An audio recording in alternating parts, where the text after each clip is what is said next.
our last panel is going to be extremely important. It's going to be extremely relevant, especially the one in today's economy.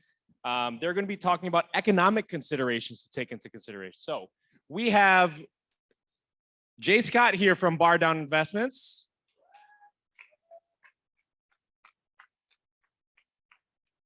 We have Mike Morawski from My Core Intentions.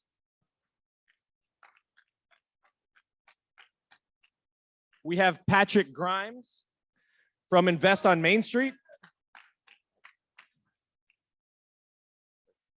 And moderating this panel is going to be founder of Casman Capital, co-founder of the Midwest Real Estate Networking Summit, host of the Multifamily Insights podcast, and founder of Chicago Multifamily Club, very own John Casman, everybody. Everybody.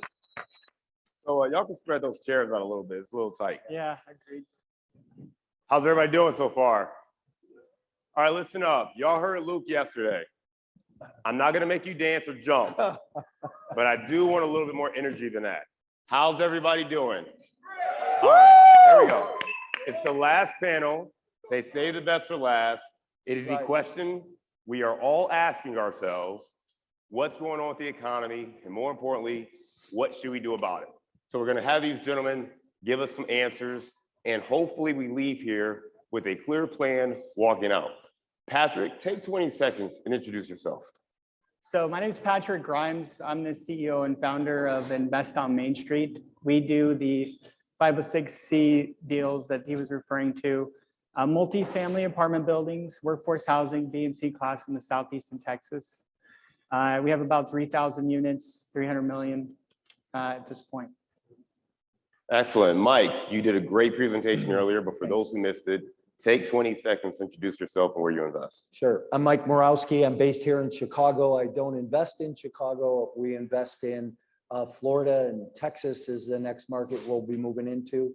I'm in the coaching and training business. So I work with multifamily investors, teaching them how to scale their business, not make serious mistakes, how to live a balanced lifestyle. Because in this business, we can all get out of balance. And I think balance is really important because it keeps your head clear. Currently, I am looking for 3 to 5 individuals to step up that want to do this business and grow their portfolio, because I syndicate with my coaching clients. I just did a deal in Florida with a couple of my coaching clients that we are outperforming our early expectations on it. So I'd like to do that again with a couple other people. Love it. Jay Scott. My main focus these days is multifamily value add syndication. We own the bulk of our portfolio is in Texas, but we also own units in Maryland, North Carolina, Georgia, Florida, and Ohio. All right. So we heard a couple of presentations earlier from Kevin Greer, as well as IRA Club, talk about the current state of interest rates and inflation. And I got to ask you, gentlemen, is the current state of interest rates and inflation changing or impacting your investing strategy? Patrick, let's start with you. So for me to answer that question, it kind of dialed back a little bit. So my first deal was back in 06 and 07, when the market was never going to go down, and it was just going to skyrocket forever. And I dumped everything I had into the highest returning deal I could find, pre-development in residential single family. Personally guaranteed everything, and I rode that down hard.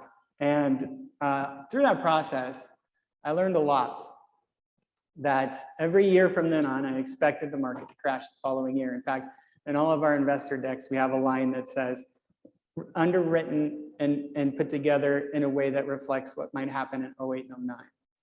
And so watching the interest rates, watching the inflation, all that stuff resonates with me, right? Because I've seen what happens when the economic models break down. And I've been practicing fixed interest rates, long-term debt, very low leverage, not stress testing at 8% vacancy, but 25 to 30% vacancy. And looking at economic data for stabilized and recession resilient markets, I haven't lost a deal since that one back then. But so it definitely resonates with me. The challenge is that they're somewhat complex, right? The models are complex. And so how each piece of the puzzle for the macro market, the micro, the landlord-friendly laws, the how we deal with the asset risk, the resident risk, the employment demographic, expense ratios, vacancy assumptions, all that stuff is part of sophisticated modeling. We can go into different aspects, but for the most part, multifamily housing, in my opinion, is something I arrived at after having lost a lot of money in speculation. The wealthy have been storing their capital there, and the workforce housing existing construction for many centuries, and they've been doing it in specific ways. So in my belief, the right way to do it is there. It can be done even in a down market, and it is by the wealthy, as long as you've got the right things plugged in. All right, Mike, I want to skip you and come back to you if that's okay. Jay, I know you're big on the economy. So as you think about where the economy sits right now, just give us your context and then how is that impacting your current view of the market? Yeah, so let me answer your first question first. Is my strategy changing? The answer is no, my strategy is not changing. My tactics are changing, my underwriting is changing, my strategy is not changing. First thing I'll say is I think a lot of people have a skewed impression of what a recession is. If you think back, average age of people in this industry, and I know some of us are older here, but a lot of 25 to 30-year-olds in this industry. And you think back to the last time, if you ignore 2020, you think back to the last time they saw a recession, that was 2008. They were probably 12 years old, 13 years old. And then you think back to the time before that they didn't see a recession, like 2001, they were probably 8 or 9 years old. So for most people in this industry, what they remember when they hear the word recession, they think 2008. And when you talk about recession, because that's the only thing they remember, they think recession means crash. They think recession means everybody gets wiped out, real estate is in the toilet. But here's the thing, we've had 34 recessions in the last 160-ish years. On average, we have a recession, so 34 divided into 160, on average, we have a recession every 5 years in this country. It just so happens we went 12 years without one, which is the longest period of time we've gone without a recession in this country since recorded economics.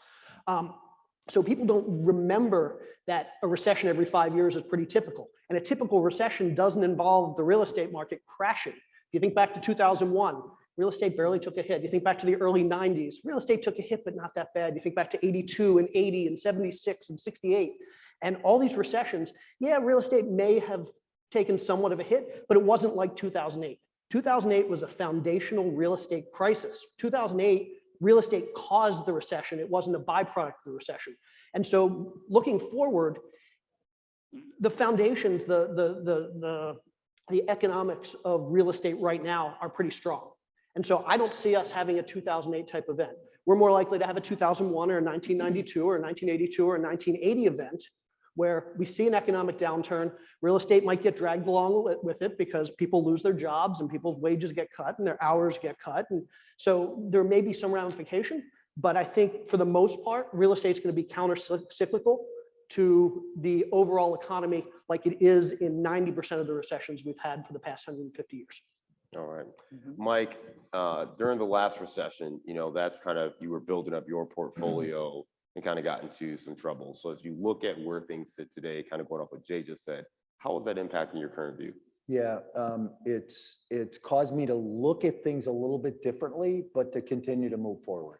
The last deal we did, we underwrote 80 deals. So we had to put a little bit of work in to find a deal that makes sense. And I still think that you have to do that. I think pricing has pulled back a little bit and there's been some changes. And I think we'll see more as the next couple of months go by, but I don't believe that it's time to sit on the sidelines either. I think you should always buy real estate. The one thing that I did that was wrong was I bought $60 million worth of real estate at 85% LTV. And I don't know who was worse, John, me for taking the money or the banks for giving it to me at that point. But yeah, I believe that if you're underwriting at 65 to 70% LTV, that's a safe place to be. Make sure that you're underwriting your interest rates at 7%, and your deal might not pencil, and that's okay. You have to go to the seller and trade the deal and see if it's going to work. So, I think those are a couple of key things to look at right now. I think it's really interesting listening to the various perspectives. And if I'm listening and kind of taking notes in my head, you talked about really being conservative with the expense ratios, the vacancy, underwriting the 20, 25, 30% vacancy. Jay, you talked about really looking at the economy, recognizing that recessions happen frequently. They just aren't always as bad as 2008. And then Mike, you talked about, really looking at that LTV when we go into a deal and maybe not going up to 80, 85%, but focusing more on that 60, 65, 70% range. So when we start thinking about tangible tactics, you started to say your strategies haven't changed, your tactics have. Let's talk a little bit more about that. From a tactical standpoint, Jay, what are you doing now that maybe you weren't doing 6 months ago? Yeah, so there's two sides of that equation. There's what am I doing differently as an operator to prepare? And what do I need to prepare my investors for that they're going to see differently from their perspective? Let's start with the second. So my investors, I'm now educating them on what they can expect to see. From my investors' perspective, obviously there's tax benefits, but the bulk of what they look at when they look at returns are two things. They look at cash flow and they look at ultimate profits, compounded return on the back end. And so I need to educate my investors on what they can expect moving forward. I can negotiate lower prices. If the market goes down, I can negotiate even lower prices. I can basically bump up my compounded returns. I can bump up my IRRs. I can bump up my AARs. I can keep my investors getting the same compounded returns that they've been getting for the last many years. But on the cash flow side, that's out of my control. At this point, interest rates are higher than cap rates by a good bit. And so it's going to be really difficult to be able to generate 6% returns, 7% return, 8% returns. There are ways we can do it. There are strategies we can use. We can buy down our interest rate. We can take recourse debt. We're starting to take recourse debt to get our interest rates down. We can overraise. Basically, we're paying back our investors with their own money, and make sure you disclose that, but that's a way to bump up cash flows. But in general, cash flows are going to be lower because cap rates are lower than interest rates. And so moving forward, I need to educate my investors that cap rates, because they're lower than interest rates, means cash flow is going to be diminished. Now, what can I do as a syndicator to mitigate that? Well, we talked about lower LTVs or LTCs. To a large degree, what I'm seeing is we don't have a lot of say over that right now because interest rates are higher, because our debt service is higher. I can't get to 75% LTC anymore. I can't get to 72% LTC. I'm at 65% LTC. But here's the cool thing.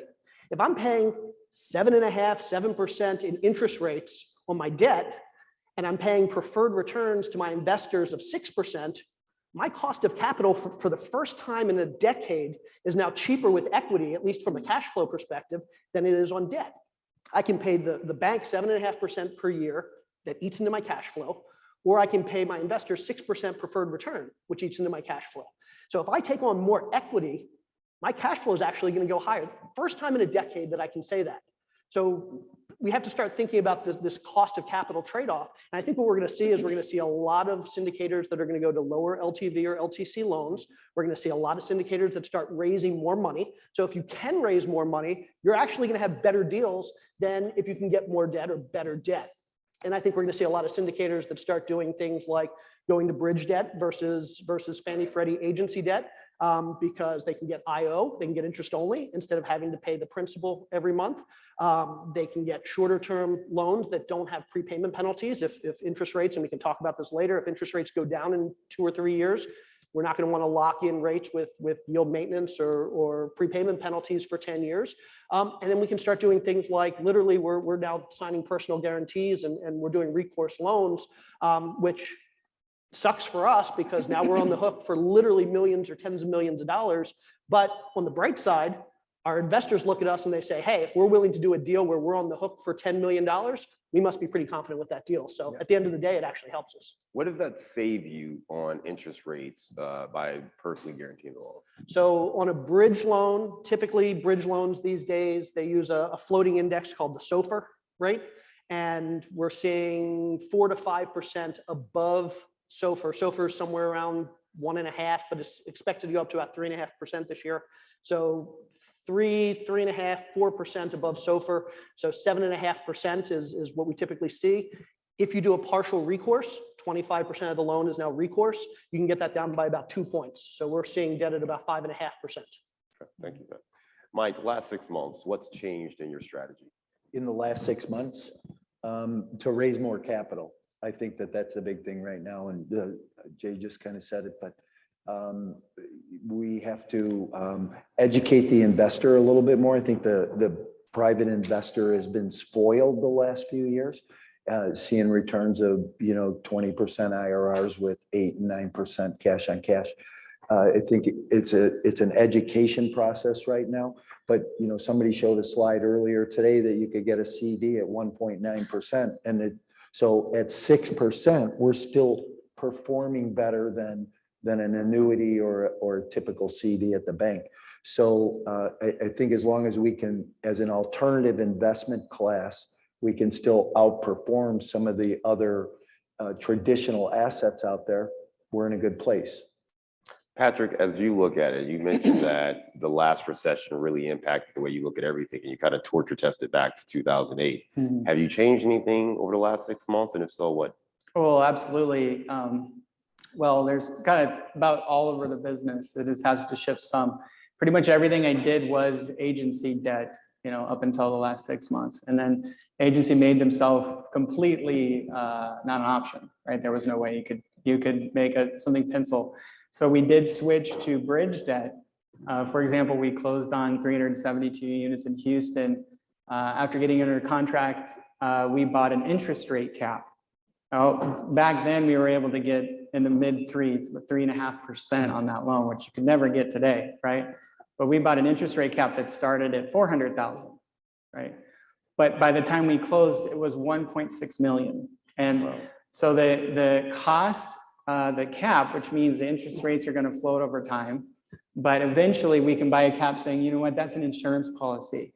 So the insurer is going to have to pay. Well, that insurer is already paying, right? So we've had to switch to bridge. We've had to raise more capital to buy the right insurance policies in order to keep our break-even occupancies low and keep control. And when we talk about loan to cost, that hasn't changed. I mean, we're still at, I think we've done anywhere from 54 to 70. And right now we're actually at a 68% loan to cost on our Atlanta deal we're closing right now. 4.25% interest rate, capped at 5.25%. And we're looking at an 8.25% cap, sorry, a stress test of 8.25%. So we're good, we're solid. They would have to double, but at the same time, we raised 6 months worth in operating reserves. And that's important, right? Because what happens if there's not only your cash flow takes a blip, right? Well, we put enough down to our break-even occupancies, which means our vacancy can drop to a certain point, right? 70%, 75% is the highest I'll go on a break-even occupancy. Well, that means on the worst day that we've seen, even in 08 and 09, a lot of these workforce housing apartment buildings, they didn't drop that low. So if you look back in the areas, the recession resilient areas that recovered quickly, that we're investing, we're locking in long-term debt, capping the interest rate, putting enough down so that we know we're going to cash flow. We'd have to have something like an 08 happen again, and that be prolonged in a way where 8 months worth, an extra $1 million we're raising. 8 months worth of expense, we could float the entire property without receiving a penny. 8 months worth in expenses drains down, right? And so when you're in these situations where economics can shift, you might have an inflationary period, which I have an article in Forbes saying that argues, hey, we actually make more in multifamily existing construction, B and C class with inflation, right? But in these periods where when your disposable income starts to shrink, if you're in the D class lowest income areas, well, that's going to be the biggest hit. It's going to be the hardest for them to pay their rent. So maybe focus more in B class, where not in the A class in the prime urban areas, new construction. We've done A class deals, not right now, because those are choosing to live in those lifestyles. They're choosing to live in these nice luxury homes. It's the compressive forces that happen from above to the B and C class workforce housing, the existing construction during recessions that cause them to have more demand, because there's a competitive moat between those and other properties that are newer construction, because you can't build new homes and charge our rents for our 20 to 50-year-old assets, right? So it's shifting the type of assets we're looking for. It's making sure we're not doing any heavy lifts. We want stabilized income producing. properties from day one. I was just doing the math with somebody saying, well, what occupancies can you meet? Well, we're always underwriting to very low occupancies, but instead of trying to turn a property over in 6 months and emptying it out, we're projecting 24 months, right? 24 months on 300 units. It's about 6% physical vacancy if it takes you one. So we're above a 90% occupancy, stabilized cash flow income producing asset the entire time. Something happens, we have the reserves, we have a low break-even occupancy, long-term fixed debt, and we're riding an inflation curve, right?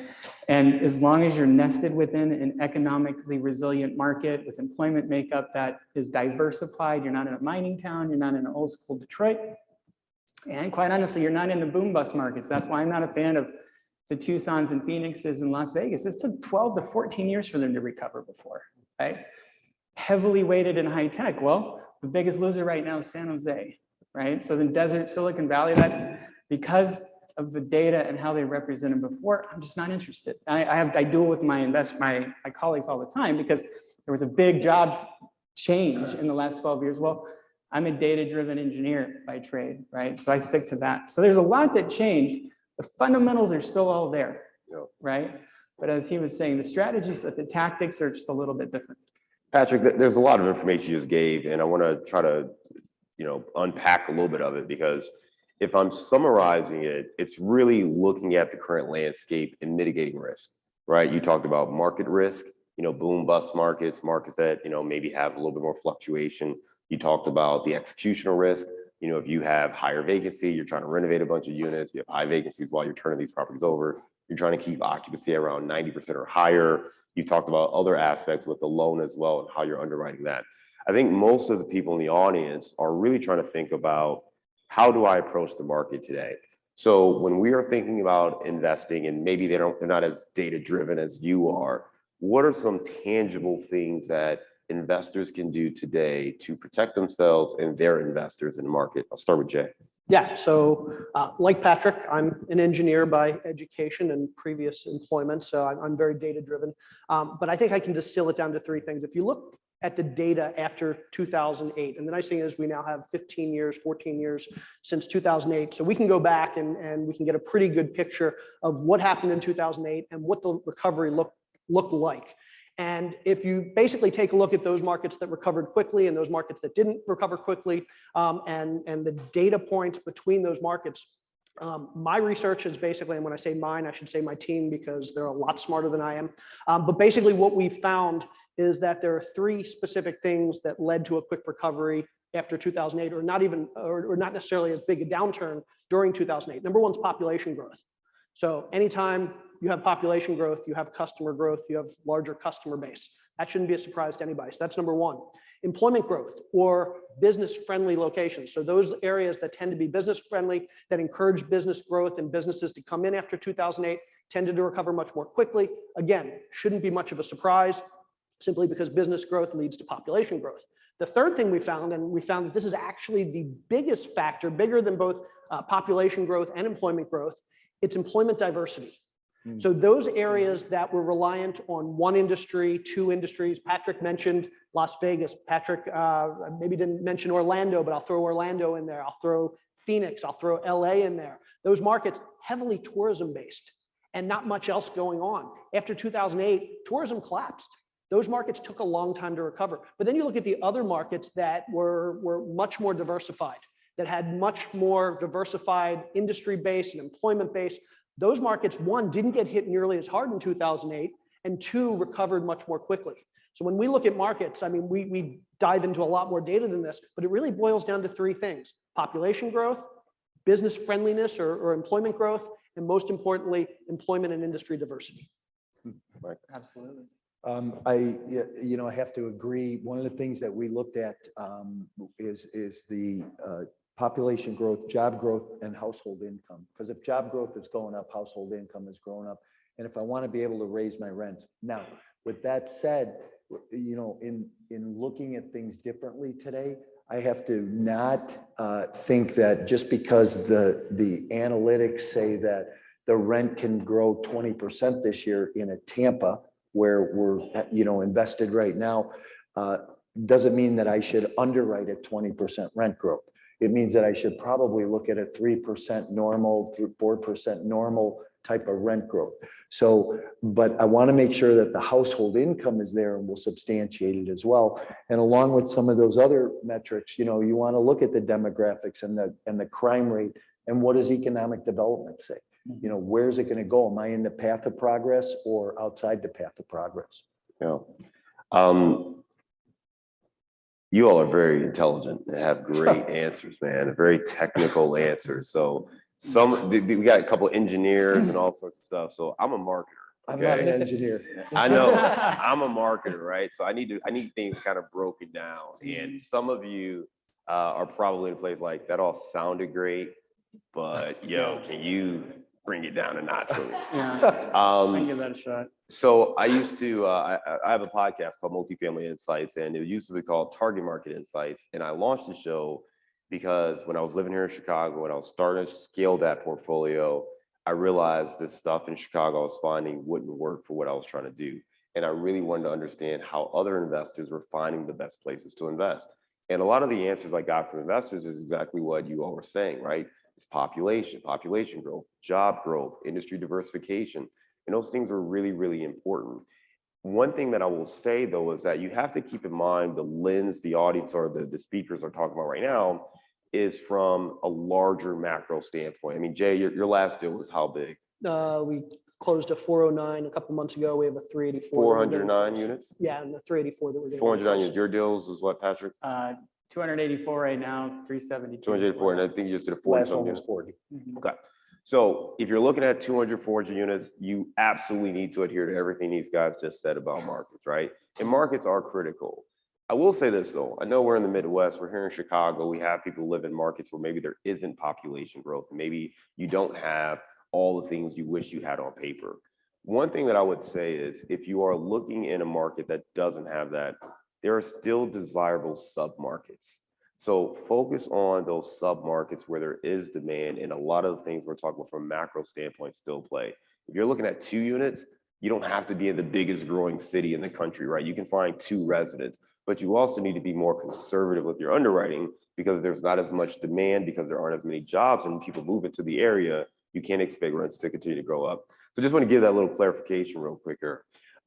We talked about a couple of things about the market, and we talked about loans and what to do there, but we started to hit on how to structure deals with investors. And Jay, you said that you are now doing deals where there's a 6% preferred return on your deals. You know, when I first started, everyone's doing 8%. You know, 8% preferred return was a standard deal. People started slowly pushing it to 7%. That was 3 months ago. Yeah, well, so it slowly started pushing to 7%, and you're saying 6. I'm like, wow, we got to 6 already. So talk to me about that conversation though, because part of what's going to happen is you mentioned the investor mindset's going to have to shift. In those days of getting 8%, 20% annualized returns, they're probably gone for right now, at least the underwriting. So how are you approaching handling those conversations and adjusting the investor mindset? Yeah, so for me, it's education. I'm comfortable sitting down with my investors and saying in a lot simpler terms than I probably said here, because I'm willing to talk for a longer period of time, I'm willing to explain how capital stacks work and how to fund a deal, you need debt and you need equity. And that the cost of that debt and the cost of that equity is also ultimately going to factor into the results that you get from the deal. And so when I sit down and have these conversations, basically the takeaway from these conversations is this isn't us. We're not the only ones that are seeing this. And what I encourage my investors to do is go look at other deals. And if you see somebody that's offering a 9 or 10% preferred return, 1, ask them how they're able to do that. And 2, call me because I need a place to put my cash. But I look at a lot of deals. So I'm an LP also. I invest passively in a lot of deals. And so it's not just us. I'm seeing a lot of 4% returns and 5% returns these days. I'll be honest, the way we're getting to 6% returns is by doing what's called over-raising, which means you raise more money than you need, you keep larger reserves, and then you give investors some of their cash back in the first and second year to boost the returns up. Now, again, this needs to be disclosed. This should be disclosed. In fact, it's a discussion you should have with your investors, and you say, hey, are you okay if I dilute you a little bit by raising more money? That way I can give you a higher cash flow in year 1 and year 2, generally your investors are going to say that's fine. But that's how we're doing it. And I'll be honest, a lot of syndicators do this. A lot of them don't disclose it. Legally, they should be. But if you're seeing anything above a 6% preferred return or even a 6% preferred return, you should be asking. And again, I'm talking about value add multifamily. If you're doing ground up new construction, numbers can be completely different. But in the value add multifamily space, if you're seeing 6% or higher, go ask those syndicators, how are you doing this? Are you over raising?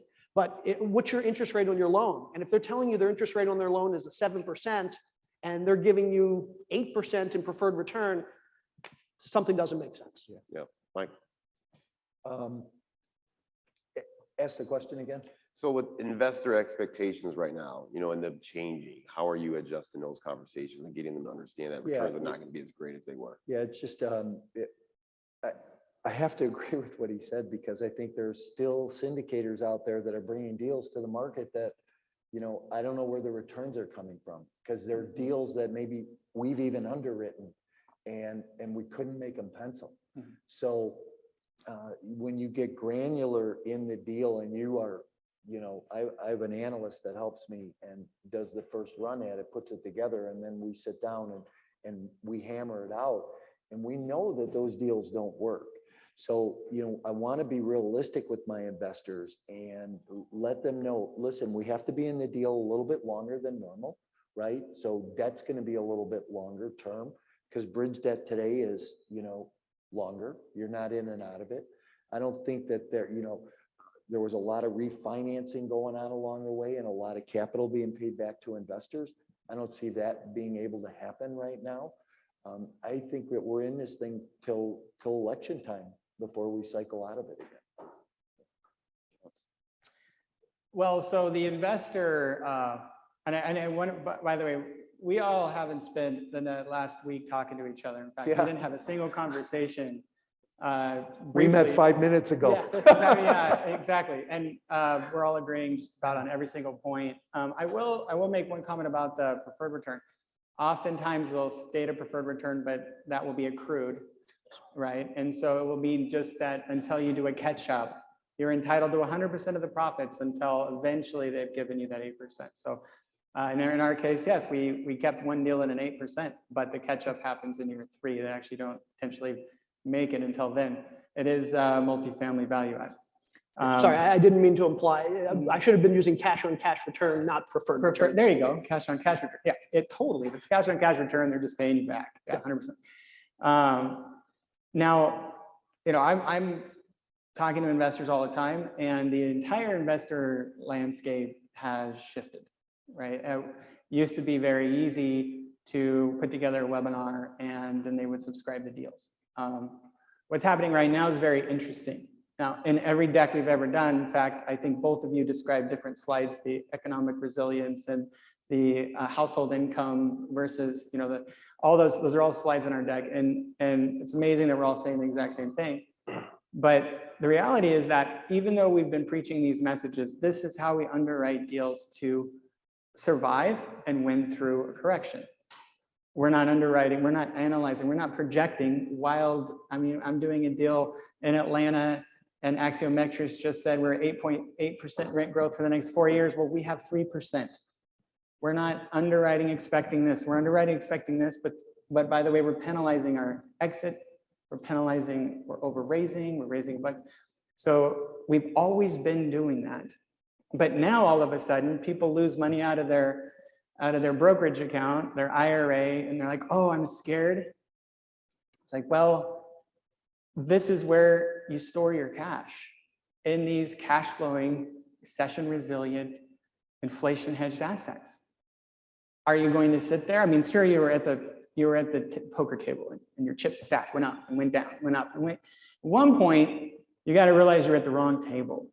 You got to be diversified, maybe at the wrong game, right? Just because you have some unrealized gains, you still gained, but you were just sitting at a table that either has you riding a risky wave, fearful every time you turn on the TV in the morning for some looming drop off, or you're down, even though you are actually up, and you don't want to get out of it because you feel like you need to get back to normal. Meanwhile, You're going to sit in an inflation hedged asset, inflation affected asset, right? The stock market or cash in the bank in fear, and you're going to lose 8 to 10% a year. Where are you going to store your capital, right? That's the conversation. And although, as you say, it takes a list of 10 things to explain why this is that haven, those are the conversations that, even though we've said them in every single webinar we've ever done, those are the conversations that are finally happening now. And as such, it's taken a lot of handholding and education. But the reality is the wealthy have been doing this for centuries. It's time now because, you know, as they say, when people are fearful, it's time to get greedy. I don't like the quote, but the reality is the masses are fearful. There's a ton of fear mongering, but the equity are fleeing, right? Investors are fleeing for private equity right now. The wealthy are consuming the equity stack of these deals. It's not the lower and middle class that are doing it because they're sitting scared on the sidelines with their inflation affected assets down, right?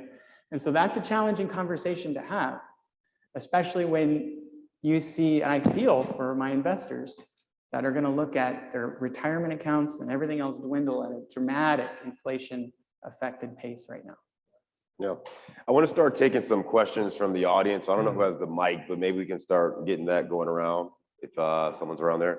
But I want to ask you guys this. You know, in the app, we asked a question and kind of had the questions going, and one of the questions was, when do you expect this to end? So, Jay, why don't you take that first? Yeah. So, if you look back historically, what are we seeing now? We're seeing two things. We're seeing inflation. Inflation's leading to what? Interest rate hikes.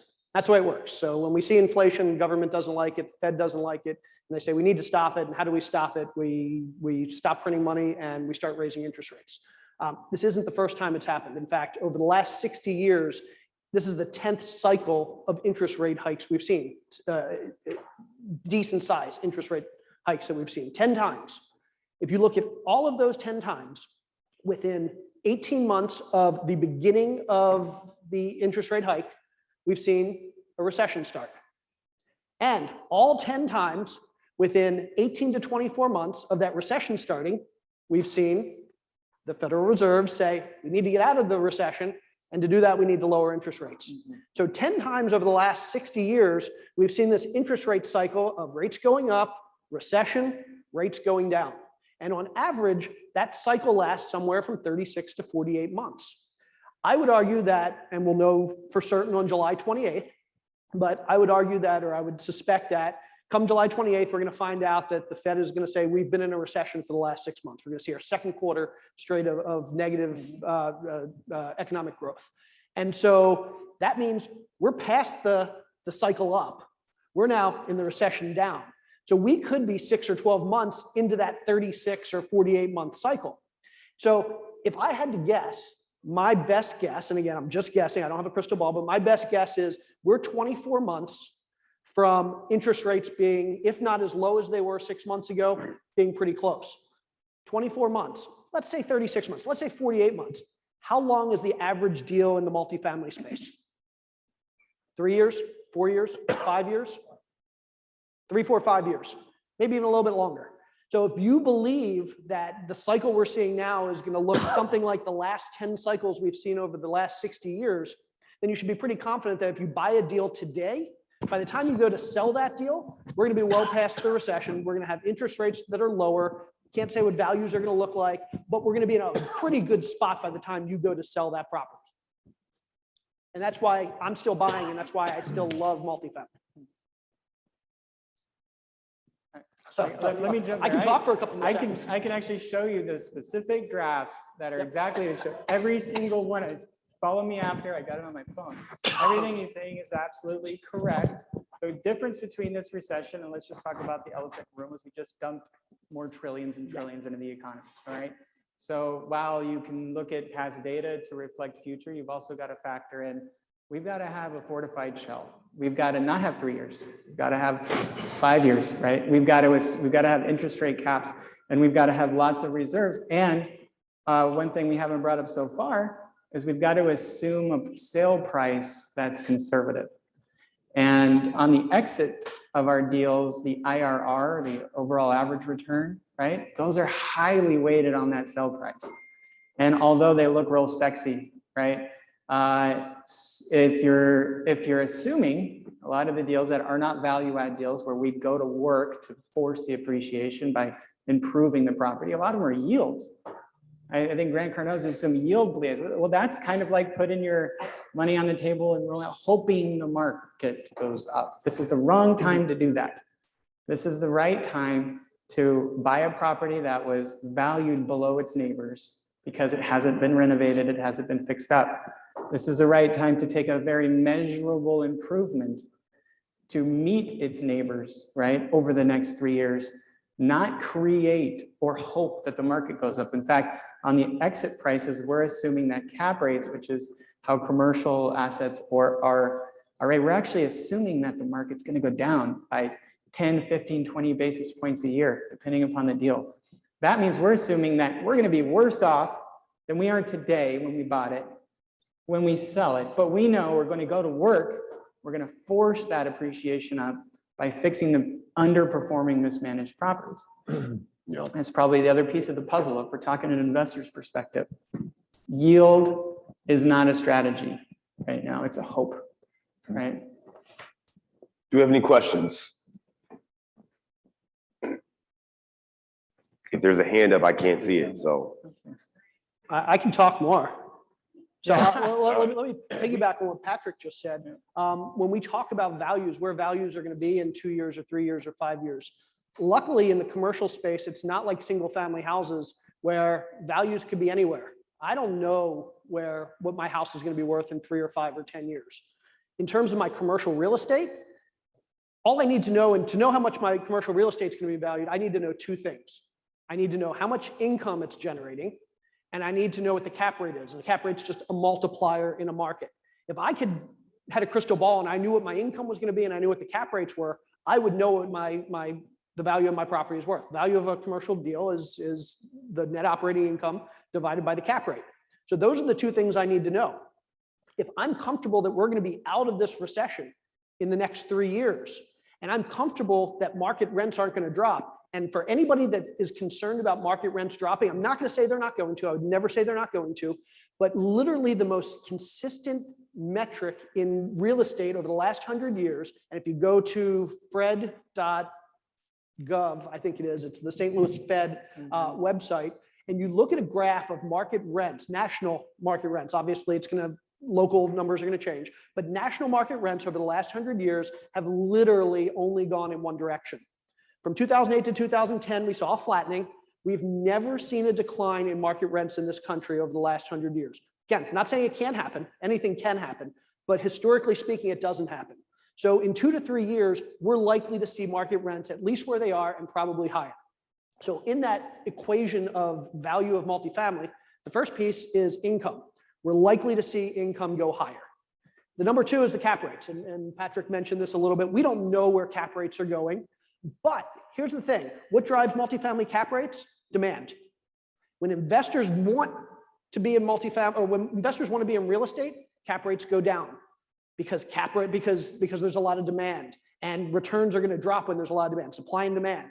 So if you think that real estate is going to be an asset class that in 2 or 3 years people still want to be in, and you think interest rates are relatively low, for the most part, cap rates aren't going to be much higher than they are now. I would argue that cap rates are going to go up a little bit over the next year or 2, and then they're going to drop back to where they were 3 months, 4 months, 5 months ago.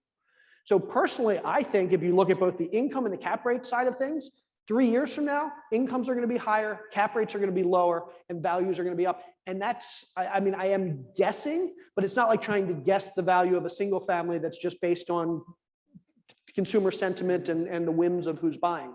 It's actual math here. Income, cap rates. And what he's saying is from a macro level, yes, right, is true, right?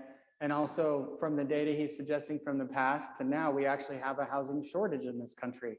What was it, 5 million? 5.2. 5.2 million units underbuilt. So that's not going to drive rents down. In the workforce housing existing construction value add, that's going to drive rents up because we're the lower cost option. over time. Yep. And Right. homeownership has been going down Yeah. over the last 10 years. Because the buying power of the consumer has gone down. They wish they could buy the house that they didn't buy last year. They're going to continue to rent. It was already that case. That's not fleeting. We're becoming a renter nation.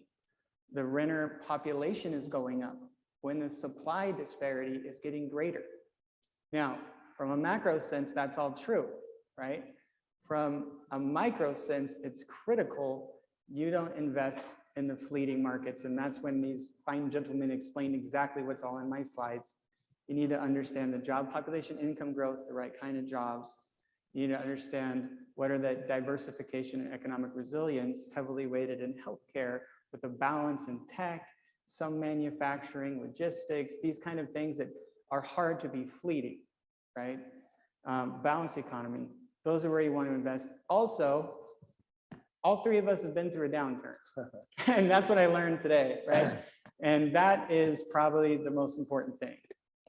Somebody who's lost it all. I personally guaranteed those loans and I did everything right and I went down underneath, right? And I've ever since have been working to protect that from ever happening again. And that's probably, in my opinion, the biggest takeaway that I would throw out. I think with that said, the biggest thing here is you really want to mitigate risk, making sure you're investing in the right markets, making sure you're selecting the right loan for that deal, making sure that you are really setting expectations with your investors, what the return expectations are, why real estate is still a good vehicle, particularly multifamily real estate, and making sure you have the right strategy for the right time. So whatever you do, I want you to think about your next steps coming out of this conference and putting yourself in a position to be successful. I want to thank you guys for a great panel. And I know Jim is going to come up here in a second, but thank you guys. And a great host. Thanks, John.